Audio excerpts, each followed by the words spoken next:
Good morning, 10th grade history class, world history, welcome back.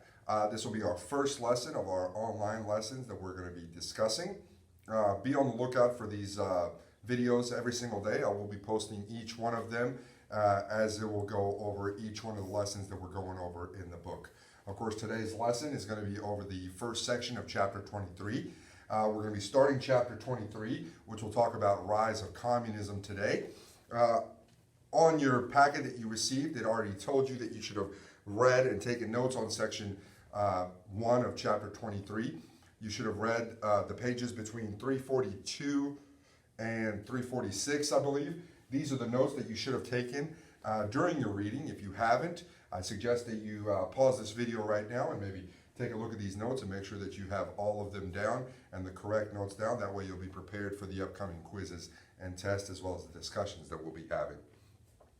Once you have all of that down, let's go ahead and go over it. Of course, like I said, section 23 talks about the rise of communism. We won't necessarily talk about communist countries yet. We'll talk about that later on in chapter 23.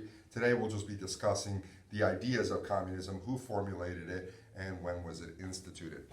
Of course, communism is a form of socialism which advocates for the violent overthrow of an existing government. It does have to be a violent overthrow for it to be communism. If it doesn't have violent overthrow, then of course it's socialism. That's the only real big difference between the two. One of them wants to accomplish changes through legislative means by changing laws, while the other one calls for a violent overthrow of the existing government, basically killing off the previous regime and starting a country anew. The man that comes up with the ideas of communism, he does this in his famous book, the Communist Manifesto, which he writes in 1848. His name, of course, is Karl Marx. Karl Marx is a German liberal student who believes in religious liberalism. He also believes in the overthrow of the government by the working class. He formulated his basic ideas of communism, and he viewed history as a record of class struggle. He basically believes that the entire history of the world deals with people who are the haves and the have-nots. And the haves will always keep the have-nots down. Essentially, the haves are the middle class, or what he calls the bourgeoisie. These are the people that own the factories, own the means of production, and they use the working class, known as the proletariat, as a means of getting that production. Basically what he's saying is if you allow it, the bourgeois will forever keep the proletariat down. And what he calls for is an equaling of the playing field among the classes. He believes in getting rid of all classes and eliminating class struggle, and to do that is to take away property from everyone. If you make everybody equally poor, then everyone is still equal. It doesn't matter if they're poor or rich, as long as they're equal. So that's what Karl Marx is advocating. He advocates the elimination of private property, which means the elimination of factories, of owning your own car, owning your own house, having any kind of money whatsoever, and having the government be in charge of that, redistributing that wealth among everyone equally. Therefore, we would eliminate things like starvation, homelessness, hunger, and so on.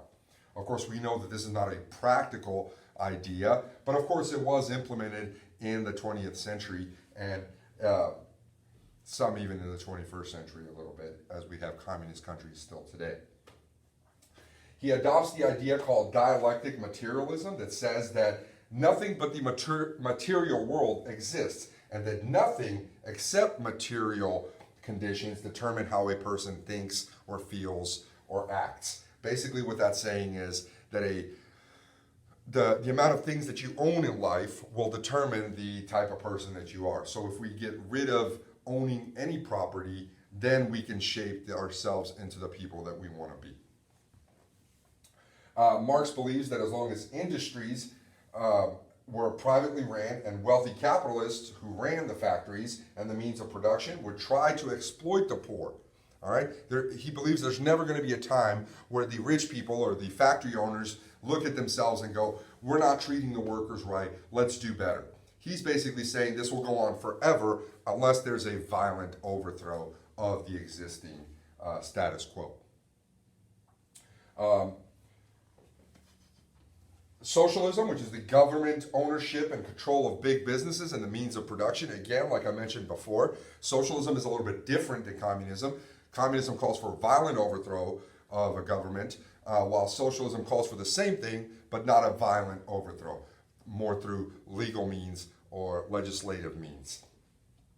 Socialism, think of it as kind of like a ladder on its way to communism. There are many socialist countries, but very few actual communist countries.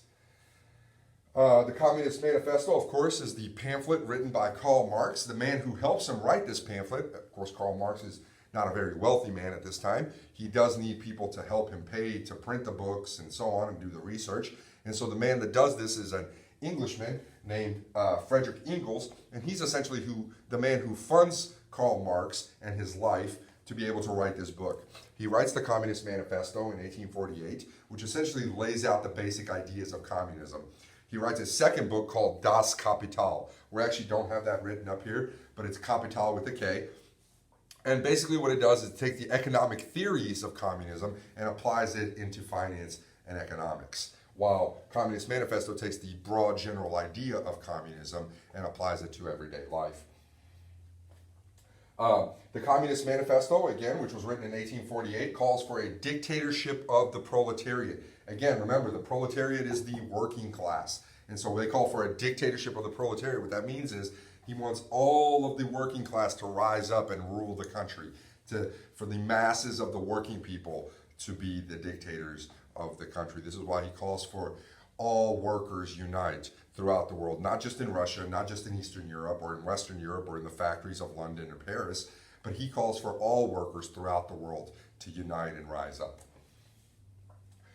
He also calls religion the opiate of the masses. If you know what an opiate is a drug such as heroin or something like that, and he believes that people are addicted to religion. He believes that in order for us to be able to reach communism, we would have to eliminate religion altogether. So socialists and communists both do not believe in God. They are religious liberals.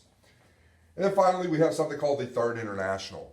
This is the thing that creates what's called the Red Scare. The Third International is essentially an organization of communists that calls for the violent overthrow of governments, again, throughout the world.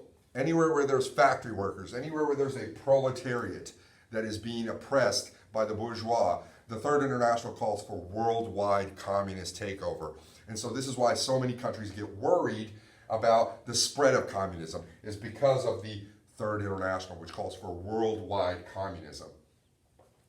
I hope this lesson gave you a little bit of sense of what communism is, how it started, who it was started by, and what the basic ideas of it are. These are all the notes for Section 1 that you should have written down. Again, if you haven't written down these notes yet, please pause the video now and make sure that you have all of the notes written down, for they will be covered on your next quiz as well as your next test. Tonight, you do have a little bit of homework. Make sure that you're staying on top of these homework assignments. You don't want to fall behind on them. Now, any kind of quizzes or tests, make sure that you take your time and you're ready for them before you take them. None of the quizzes or tests are going to be open book, but you do have a study guide that you should start working on sometime this week, for you will have a test when we do return. But if you are not ready for any kind of quiz or test, not everything is turned in every day, so take your time and make sure that you are ready. The one thing you do want to avoid is any kind of plagiarism or cheating, looking up answers online or in the book or anything like that. Be honest with yourself, don't cheat, and be a trustworthy person. Basically what I'm saying. You do have a little bit of homework tonight. It's pretty simple. Of course, if you're following in your packet, it already says it in there, which pages you're supposed to read, take notes on, and what the homework assignments are. But of course, every day as I do these lessons, I will also mention the same thing that's in your packet. So your homework for tonight will be Chapter 23, Timeline. Of course, you know how to work those. Those are pretty simple, and they look like this right here. Make sure you have it all written down as it says on the page 342, and go ahead and hand that in to your parents once you're finished, so they can bring it in here and I can grade it for you and record it in the Jupiter grades for you. I should be recording those as much as I can. As soon as I get your assignments in, I will be recording those. That way you guys know where you stand in this class while we're out for this extended period. Hope you guys enjoyed the video. Remember, stay on task, stay focused, stay safe, and stay healthy. And I look forward to talking to you guys tomorrow when I post the next video. You guys have a great day, and don't forget to do your homework.